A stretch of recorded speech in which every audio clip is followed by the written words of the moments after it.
Hello everyone, my name is Mike and this is Matrix to Paradise. And to start off, I'm going to show you where I'm at. I am at the Crete Carrier Yard here in Phoenix, Arizona. And there's a bunch of Crete Carrier trucks and trailers and empties over there. And over here, a bunch of bobtail trucks over there. And here's everybody who works on the road. That's where all the cars are at. Mine's over that way. Yeah, we're right here in downtown. Well, not downtown, but South Phoenix, where the yard's at. And this is my home hub, so I'm down here. I'm going to take about 4 or 5 days off and relax, get some stuff done, get my my clothes washed, get my bedding washed, clean out the truck. Because, you know, I'm climbing in and out of the truck. It's raining. It's mud and crap. Gets all on the floor over here on the driver's side. So you have to sweep it out and clean it out and, you know, get it all taken care of. It's funny. I was going to talk about some trucking stuff today. One of the funny things about driving a truck. So now that I've driven a truck for almost 3 years, I am so used to driving a tractor trailer now that it's really weird to get into my car. For one thing, now I have a Ford Explorer, which is not like, you know, a sports car that sits on the ground. But when I get into that, I feel like I'm on the ground. I feel like I'm in a Corvette or something. Not because of a sports car type thing, but because it's so low to the ground. It's so weird to drive a car after you've been driving a tractor trailer. Tractor trailer, I'm up tall, so I get to look out over all the traffic ahead of me and all that. It's kind of cool.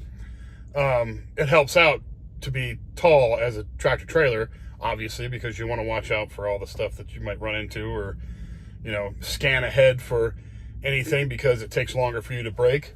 And getting into your regular personally owned vehicle, it's kind of weird to go to drive through town and not be able to see over everybody. So it's really kind of strange that way. That's one crazy thing. Another really crazy thing is the mirrors on either side. Now, the only place I cannot see on this truck is directly right, you know, underneath the bumper. I can't see right there. But I can't see behind me, behind the trailer, right directly behind the trailer. Everywhere else on this truck I can see. I've got a fender mirror that's up front that shows me what's right next to me, right by the door here. I've got 2 mirrors on here, a convex mirror and a regular mirror, where I can see all the way back and see pretty much anything that's on the side of me over here. Same thing on the other side. There's really no blind spots. So anybody who tells you there's a blind spot with a truck, that's BS. They can, as long as they have a fender mirror, they can see all the way, and they can see everything. So now some of the older trucks don't have fender mirrors. They only have the little round one on the bottom of the big tall one. And they don't have the fender mirrors, the ones that are all the way up on the fender that stick out. I'll show you right now. They don't have those kind of mirrors right there. The ones that are sitting on the fenders of the truck. They only have these mirrors.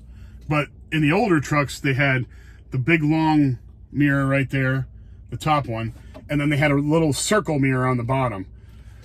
Ours are square now, but it's the same concept.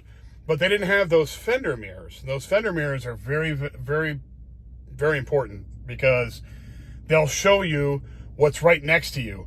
And that's very important on the passenger side, on the other side over there, because you can't actually look out the window because you're all the way over here on the other side. You can't actually look out the window and see what's right next to you, but that fender mirror will show you right there.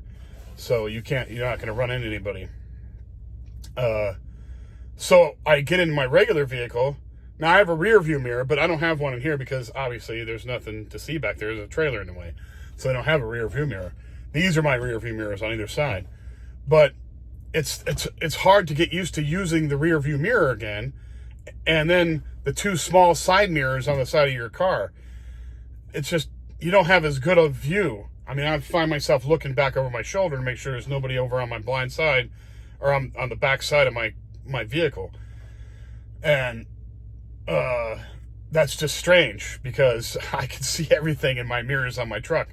So it's kind of a weird transition to go from your tractor trailer where you're in it for, a month at a time, and then go to your personally owned vehicle and drive to go get something to eat or take your clothes in to get washed or whatever. It's just a really weird transition. It's just, I kind of like driving the big truck better. I'm so used to this, maneuvering this thing around. Now, without a trailer, when this is bobtail, I can take this anywhere. I mean, except for through a drive-through or something like that. But I could take it to Walmart or, to a restaurant. It takes up 2 spots, but who cares?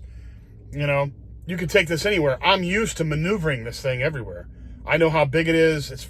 It's one of those spatial things. Once you get your own personal vehicle, you kind of know what space you can fit your car into because you know it. You know the car. You know where the fender's at. You know where, exactly if you're going to hit something, you're like, oh, I'm too close. So you back off, whatever. The same thing with the tractor trailer. I know how far these mirrors stick out, so I don't want to get anything too close to get those mirrors smacked.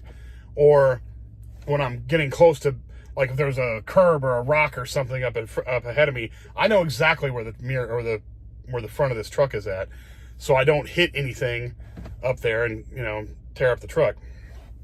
So once you get that spatial thing done in your brain and you know how to, where to maneuver the truck, it's just like driving a regular vehicle. I mean, the accelerator doesn't work as soft as a regular vehicle, but you get used to it. And now, if somebody jumps in here and I was trying to teach them how to drive this, it'd be all jerky because they'd have to get used to it. It'd take them a while to get used to it. I'm totally used to it. If I were to drive one of you around in this truck, you would think that this was, the smoothest driving truck ever because I know how to feather the gas and the brakes and, you just learn it over time. And since I'm driving a Freightliner, I've driven a Freightliner most of my career. The first year I drove an International truck, which was less than this truck. This truck is a lot better truck. The Freightliners are. But anyway, that's beside the point. But since I've been driving a Freightliner truck for most of my career, I know where this is at. I know how to work this vehicle. I've got it down pat. And it's just really, really weird driving a regular car now. It just is. It's one of those things where, when you're at the controls of something and then you go to the controls of something else, you're just like, you're just used to reaching and doing, and you know what I mean? You're used to the seats, you're used to everything. And, I drive this thing, I've driven this thing almost 100,000 miles already. I've been with Crete since September. Okay. So this September, it's like what, it's the middle of June. So July, August, September. So, I've been with Crete for 9 months. So 9 months, I've been on the road with this truck. I've put almost 100,000 miles on this thing. It's pretty close to rolling over 100,000 for my mileage that I put on here. I got in this truck, it was 50 some thousand. I think it was 55 or 58,000 miles on this, and I've put 100,000 on it since then. In 9 months. 100,000 miles. That's a long freaking way. That's like the life of some vehicles, some cars. 100,000 miles. Oh, well, it's time to sell it now. It takes you a long time to put 100. Usually people put about 10 to 12,000 miles in their car a year. And in 8 months or 9 months, I put 100,000 on this. So, but these things last a lot longer. These diesel engines, they go for like 750,000 miles before you have to rebuild the engine. But, anyway, I've driven a lot of miles. I've driven a lot of miles. In fact, I've driven here from, where was I at? I was up in Neenah, Wisconsin.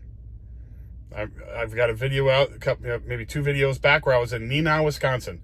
I've driven all the way from Wisconsin down here, like what, 2 or 3 days? 3 days, because I can only drive so far, so long. But yeah, from Wisconsin all the way down here. So I'm in this truck all the time. I really am. Even when I come home here to Phoenix. Now, I have family here, my aunts and my cousins and stuff. A lot of cousins live here. But I don't usually stay with them because I don't want to intrude. I've got a bed right here. Why not just stay in here? And it's air conditioned in here, and the whole 9 yards. Even here in Phoenix, even though it's like 110 degrees out right now. It doesn't seem as hot because it's kind of windy out right now, but it's warm, and this truck has automatic idle. So when you go to sleep at night, you turn it on automatic idle, and it'll kick on when the temperature drops or goes up too high. So if it's the winter time and it gets too cold at night, it drops below a certain temperature, it'll kick the engine on and heat, once you got the heater set up and stuff, it'll kick it on and heat you up again. It won't let you get cold at night and wake you up. Same thing with air conditioning. If it gets too hot out and you're back there sleeping and it gets too hot in the sleeper part of this, it will kick the engine on and the air conditioning will go. So it's a pretty good deal. It's so that it saves gasoline or saves diesel, because back in the day people just used to leave them on and idle them all night, for to stay comfortable, and because you're sleeping in this truck, and you need good sleep, because if you're driving 10 hours a day, you need good sleep. You need to have uninterrupted, nice, good temperature sleep. You really do. I mean, when I'm done every night, I am pooped out. In fact, most of the time I'm like nodding it here, taking a little time to watch a video or something, or do that kind of thing. And I'm sitting here starting to bob the head, nodding, ready to go to sleep, sitting in my chair, sitting here in the driver's seat. So I'll only be up for like an hour. After I'm done, I'll go back to go to sleep. But I wake up really early in the morning too, because I like to get done earlier than later, because it's so hard to find parking spots anymore. There's so many damn trucks out there that you go to a truck stop too late. If you get to a truck stop past about 5 or 6 o'clock at night, it's too late. There's not going to be many spots left, if any. So, and especially in some congested areas, like the Chicago area, or the Dallas area, or New York City, that kind of area. That there's just whatever truck stops are around, they're packed full. So you want to get there early. So if I get up at 4 o'clock in the morning and out of there by 4:30, if I drive 10 hours, I'll be done by 2:30. That's plenty of time. Usually the truck stops will start packing in pretty tight about 4 or 5 to 6 right in that area. So you get there at 2:30, you're good to go. You're going to find a spot, usually most everywhere in the whole country. So that's the way I like to play it. Anyway, all right, enough of this video. If you have any questions, put them in the comments section. I'll answer them. If you liked the video, please hit the like button. If you liked it and hit the like button, please subscribe. Pass it on to, share it with your friends and family if you think any of them would like this video, or not, they might know somebody else that might like it, and it would help the channel grow. I appreciate it. Thank you all very much for watching my videos, and I will get back to you soon with more to come.